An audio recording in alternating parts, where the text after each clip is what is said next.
Chapter 44. Diana walked down the hallway to the portal room with a smile on her face. Thinking about the course of events over the last few weeks, she reflected how wildly things can change in such a short period of time. Being the director of research for Midway Magnetic was a position she savored, not only because it was a super-secret facility, but also because on a daily basis, things happened that most assuredly wouldn't happen at any other job. Today was no exception. As she rode the elevator to the 17th floor, Diana thought for a moment about what brought her here. She had studied at the University of California, Berkeley in the 80s, taking top honors in her graduating class. After majoring in business administration with a minor in physics, she graduated at the top 1% of her class. This is how she came to the attention of the powers that be, leading her to the position she now occupied. Recent events went far beyond her wildest dreams. The portal Jason and Dennis had invented, and the way it would no doubt change the world, was nothing short of staggering. The way it was used to locate that terrorist organization, and how it showed not only who was responsible for planting the bomb, but also who was responsible for masterminding and funding the whole plot, made the world a whole lot safer, at least in Diana's mind. The more she thought about the events on the day of the Admiral's visit, the more she relished the idea of being a part of that whole process. Yet her misgivings about the way the portal technology might erase any sense of privacy were still alive and well.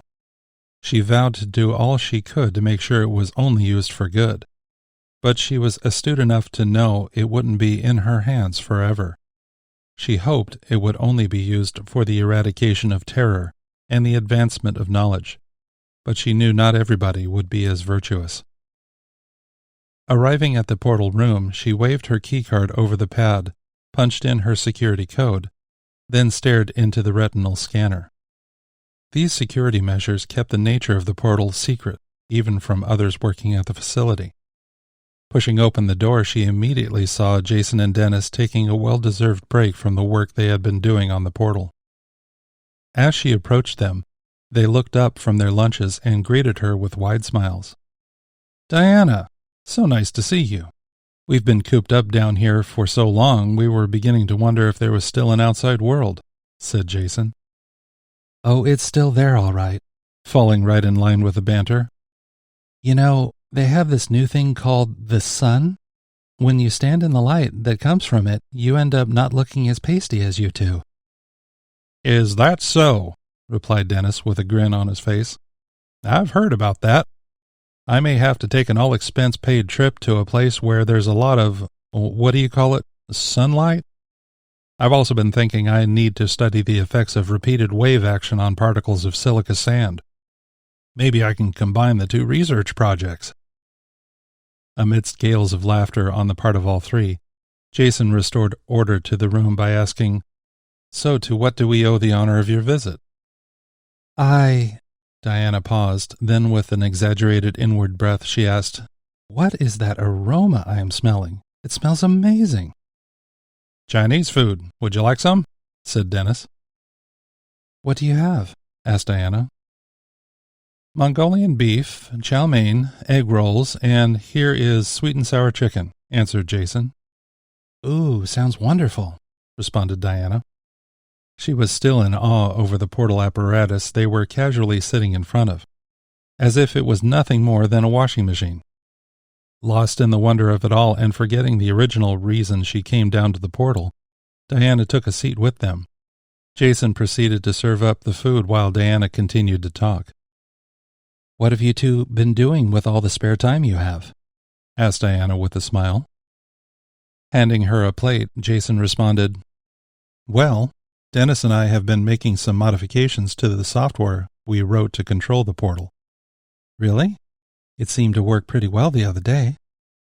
"It did, because we were able to overcome several of the shortfalls with some deft calculations. We wanted to automate some functions to account for the z-axis as well," answered Dennis. "The z-axis?" "Yeah," replied Jason. "We've been able to locate to specific X and Y coordinates fairly easily. But the other day when we connected to Pearl Harbor, we saw—" "Wait a minute," exclaimed Diana. "Are you telling me you saw the attack on Pearl Harbor? What was that like?"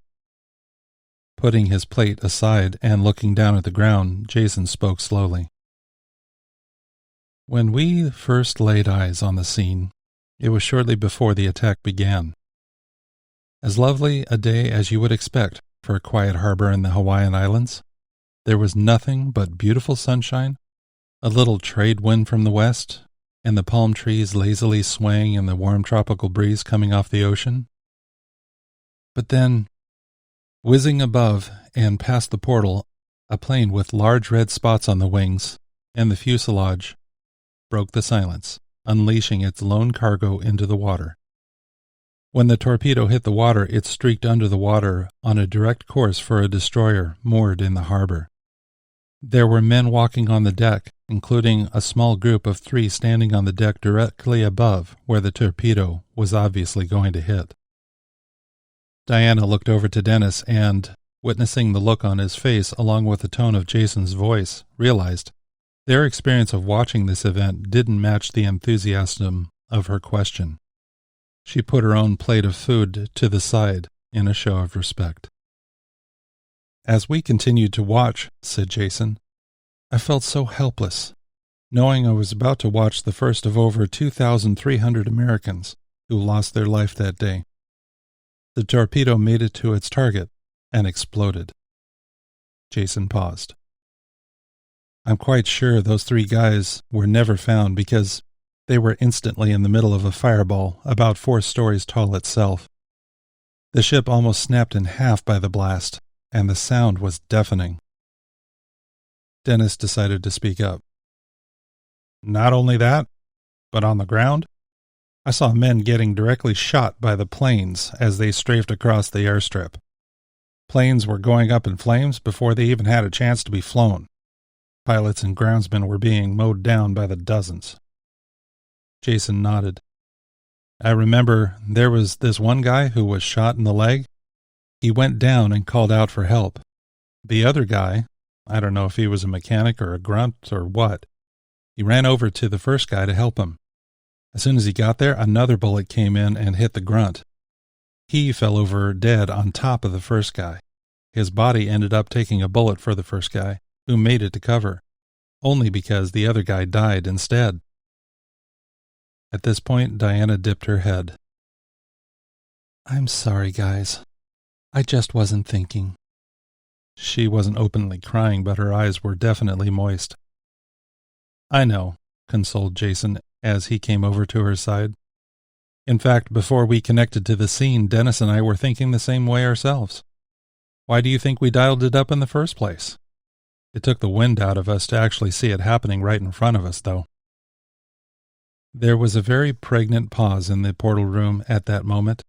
Then Jason added, "The thing is, Diana, I have come to the realization that this portal is going to take some getting used to. We have an amazing opportunity to see not only the best of human history, but also the worst. What we saw at Pearl Harbor, the bombing in Houston, or the fire in Chicago, were some of the worst events in our history. But I've come to the conclusion that there were just as many amazing things for us to see as there are horrific things. Remember how we recorded the signing of the Declaration of Independence? That was pretty cool to see, wasn't it? And just the other day, we dialed up the first flight of man by Orville and Wilbur Wright at Kitty Hawk." "Exactly," said Dennis, coming over to Diana's other side and putting the plate of food back in her hands.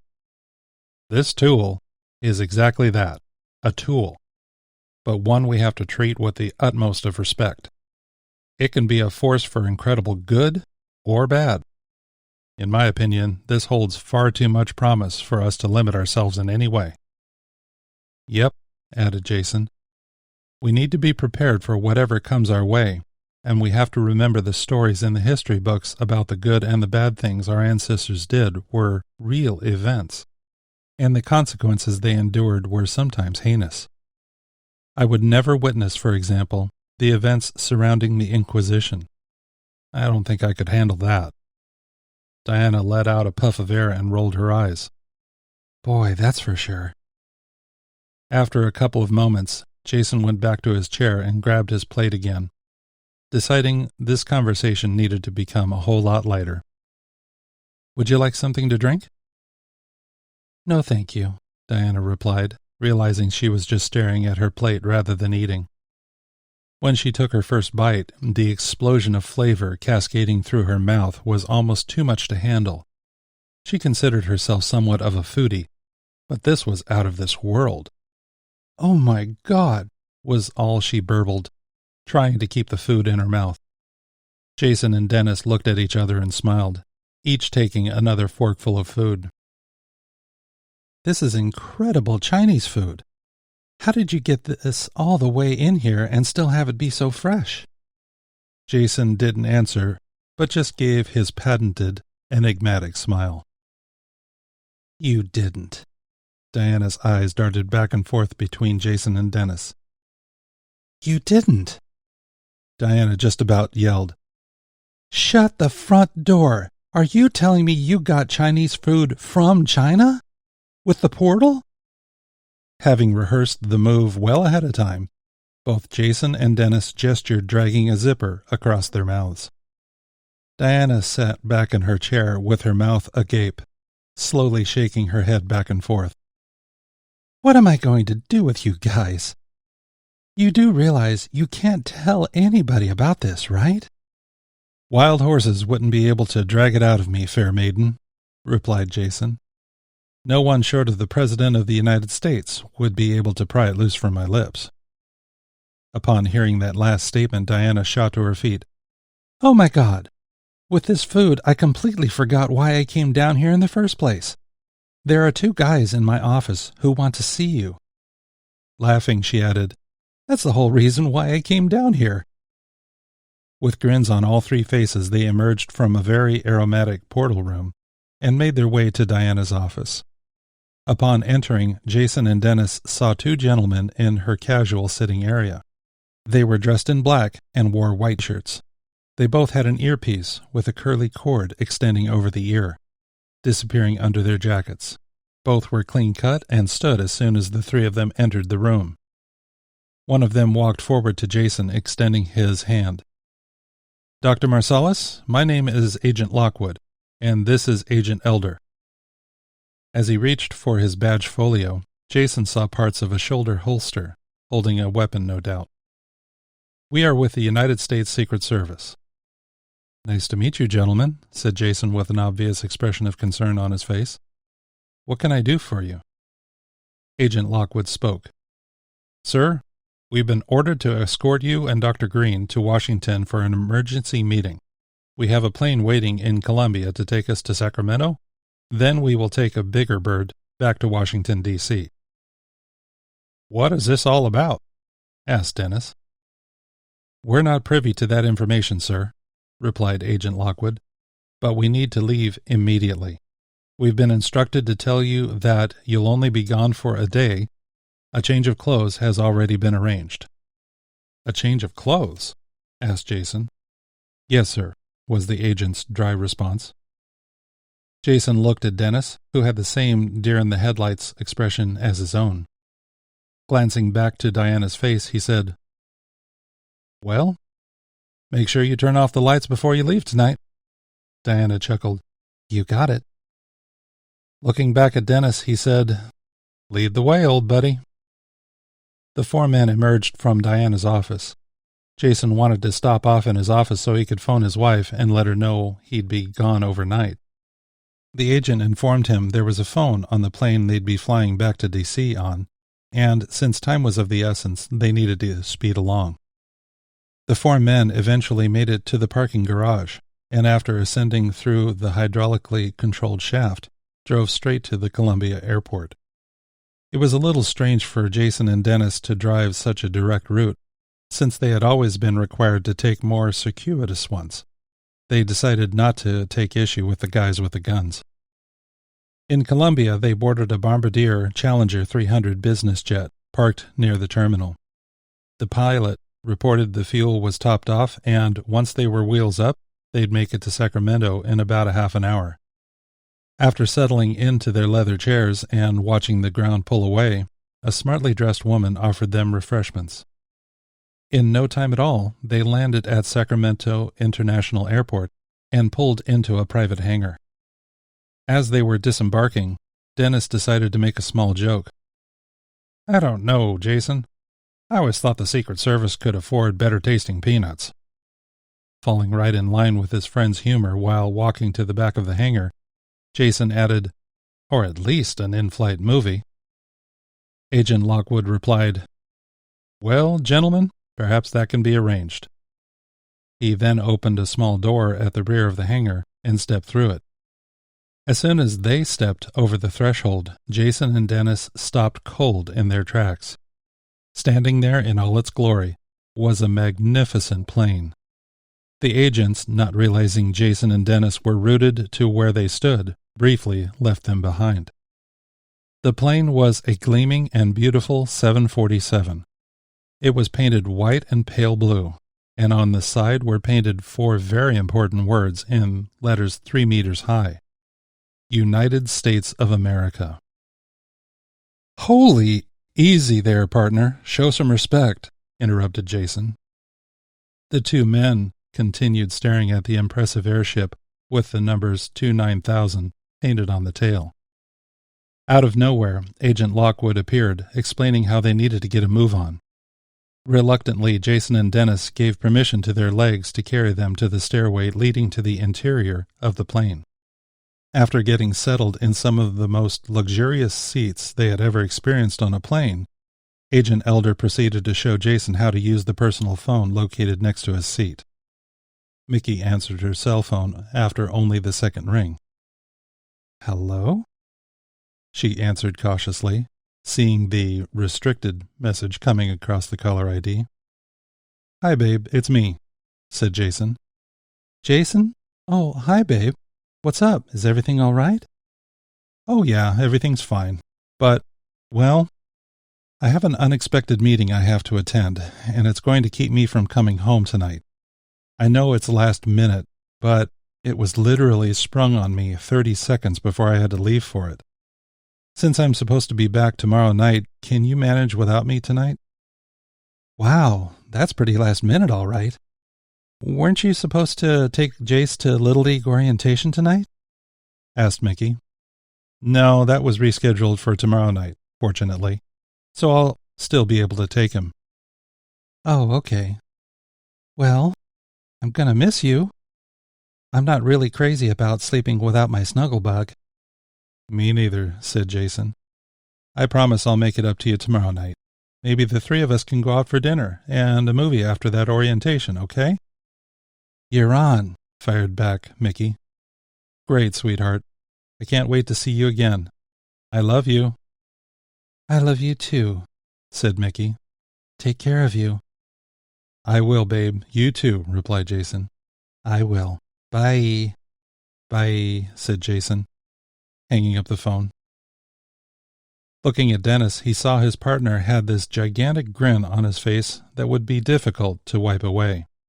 The same smile found its way onto Jason's face.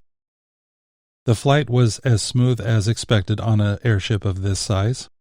Jason felt quite presidential on this flight since he and Dennis were treated to anything they chose to eat. When asked for their order, Jason made a joke saying he wanted filet mignon, but when the flight attendant said okay and asked Dennis what he wanted, Jason sat there stunned. Dennis asked if they had lobster, which they did. Dinner was magnificent, and the flight was over in what seemed to be only an hour. A limousine took them to an upscale hotel where they were told to change in their rooms and report back down to the lobby. 45 minutes later, Jason and Dennis emerged, wearing the tuxedos which had been waiting for them in their rooms. Once in the limousine, the two of them wondered what was next. When the Secret Service agent ordered the driver to take them to the cottage, Jason turned white as a ghost.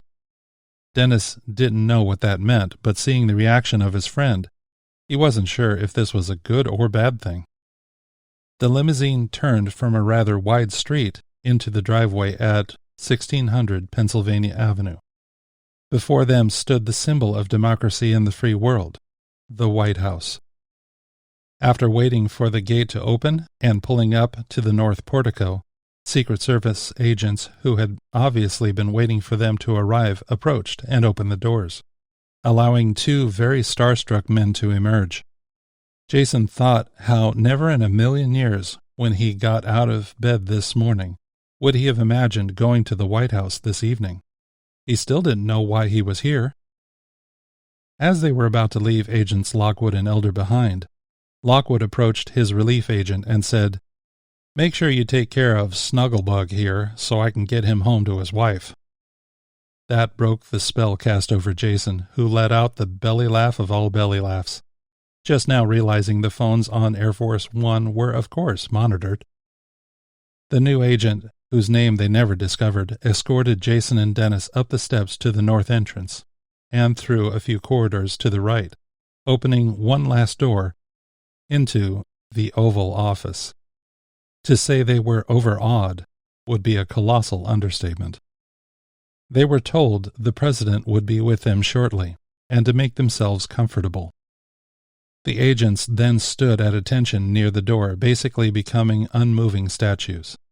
Jason and Dennis sat uncomfortably on comfortable couches, individually wondering what all this meant. "Do you know what's going on?" asked Dennis. "Not a clue," said Jason.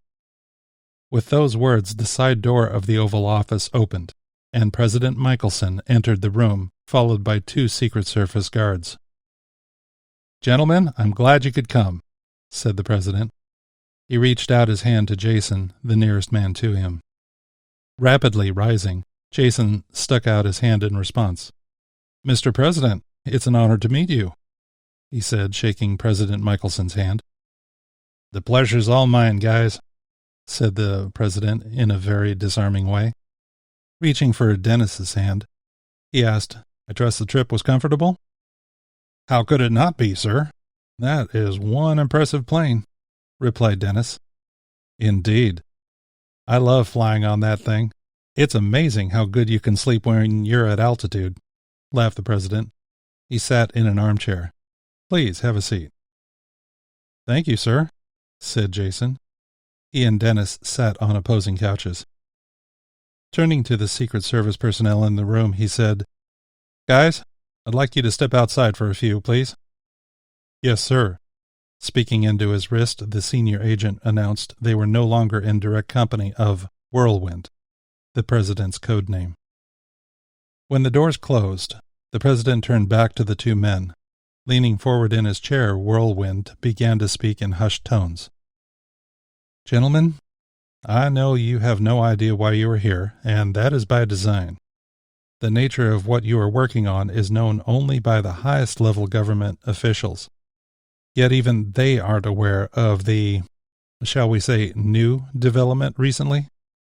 Admiral Brenstock, all of us here on the Hill call him Kenji, briefed me on the portal technology he witnessed while there.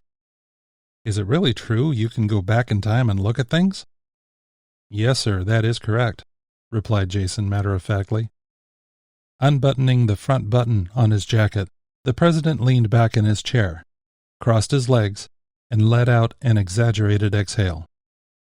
"My God, I'd have never believed it." "Yes, sir, it is pretty amazing," added Dennis. "Kenji told me about the terrorist bombing, which I'm going to talk more about in a second. But have you done anything else with it?" "Yes, sir. We've tested it with a few different times and places in the past, proving the technology is sound," replied Jason. "Like what? Where?" asked President Michelson.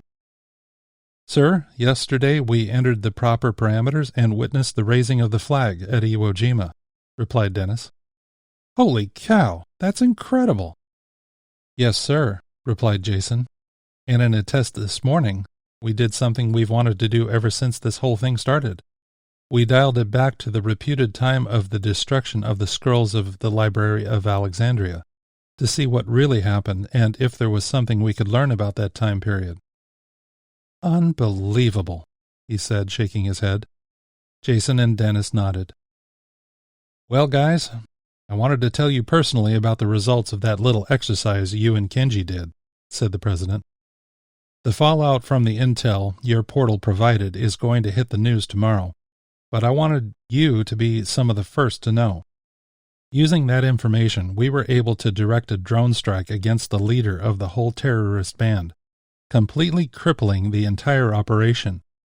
It turns out they were in the midst of planning 3 more bombings like the one in Houston, and they were damn far along. In fact, one of them was supposed to happen next week, and we had no idea. Jason and Dennis were both shocked and immensely gratified their invention was used in such a useful role and could actually be linked to saving countless lives. They both relished the good feeling from that. I gotta tell you, when this hits the press tomorrow, it's going to make me look pretty good, boys. And I want you to know I understand exactly who I have to thank for that. I'm looking at them. Well, you're welcome, Mr. President.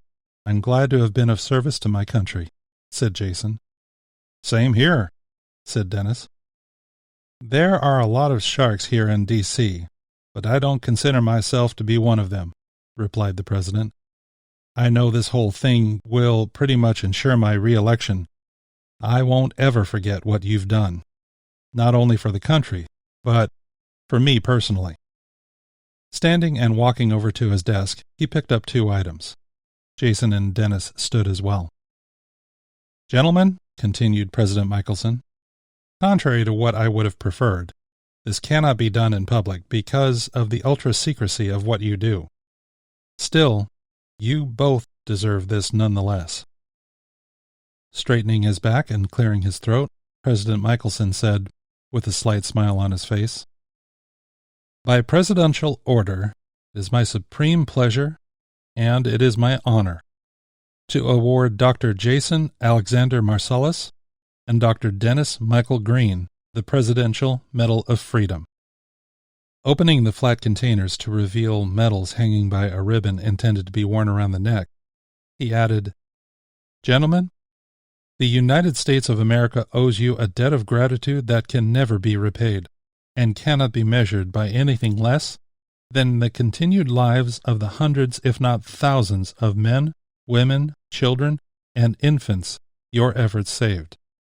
I not only view it as a supreme privilege to hang this medal around your necks, I am humbled and honored to be the one representing all my fellow Americans in shaking the hands of 2 of the greatest patriots, 2 of the greatest assets this country has to offer. From the bottom of my heart, you have my supreme thanks. The 2 scientists were utterly dumbstruck. Jason had enough wits about him to say, Thank you, Mr. President. It is certainly an honor to serve our country in whatever way we can. There's something else you should know, said the president. What's that? Asked Dennis, who refound his voice, albeit shaky. I'm not sure if you realize this, but there was a reward offered for information leading to not only the capture and neutralization of that organization, but also information leading to the perpetrators behind the Houston bombing. You 2 are going to have to duke it out over how to share the $5 million reward. Jason lost his ability to stand and uttered a very shaky, "Oh." Fortunately, there was a couch behind him. This led to a hearty belly laugh from this Texas politician. Dennis didn't fare much better than Jason. As they were trying their best to gather themselves back together while on the couches, the president added, There's something else I want you boys to know. Yes, sir, croaked Jason. The president looked him square in the eyes and said, Dr. Marsalis, Dr. Green, if there is anything you need, anything, any favor, you name it. From this day forward, you've got an open ear in the White House and a direct line to my desk. Looking over to Dennis, he said, And that goes for both of you. Got it? Managing to stand again, Jason replied, Yes, sir. Thank you, sir. My pleasure, said Whirlwind. Jason decided his code name was well-deserved. Reaching for the phone on the Resolute desk and punching a button, President Michelson said, "Lindsay, Dr. Marsalis and Green are ready to leave. Please arrange for their safe return home." "Right away, sir," was the short and professional response. In no time flat, Jason and Dennis were spending time in their hotel rooms, then back to California in the morning aboard the same plane that became Air Force One when the president flew. It was good to know they now had a huge ally and that their work would proceed unabated. As time went on, they would no doubt discover shocking and surprising things on a daily basis. But the secrets just around the corner would not only amaze Jason and Dennis, but also might cost them their lives. Hey, fellow Galimarians, this is Dan Adrian, and I just wanted to say thank you for listening to my book. If you can, please click like down below because it really helps me bring these videos to you and lets me know what you like. Also, if you haven't already, please subscribe and click on the bell so that you'll get notified when I release more chapters. If you have any questions about this or any other of my books, or if you want to know more about what it takes to write a novel like this one, please make sure you leave your question in the comments below. Thanks again. I'll see you soon.